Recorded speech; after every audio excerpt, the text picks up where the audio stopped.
Myanmar সরকার বাংলাদেশ থেকে 1,80,000 রোহিঙ্গা ফেরত নিতে রাজি হয়েছেন।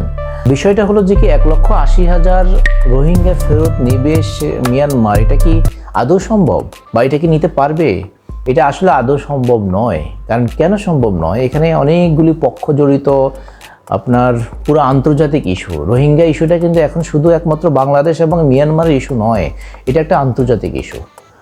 কারণ এখানে যুক্তরাষ্ট্র জড়িত, এখানে চীন জড়িত, এখানে ভারত জড়িত, বাংলাদেশ জড়িত। তো এটা শুধু মিয়ানমার সরকার বললে যে রোহিঙ্গা চলে যাবে বা নিয়ে যাবে, বিষয়টা এমনটা নয়, এত সহজও নয়। রোহিঙ্গা কোথায় নিবে তারা? রোহিঙ্গা তো রাখাইন থেকে আসছে, আর রাখাইন রাজ্য তো এখন আরাকান আর্মির দখলে।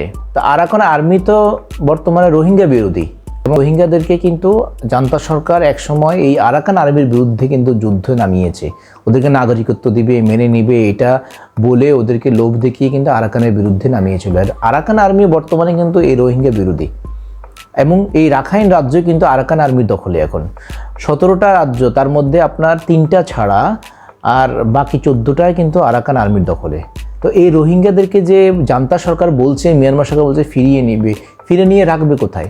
আরাকান আর্মির অনুমতি ছাড়া কি আদৌ সম্ভব?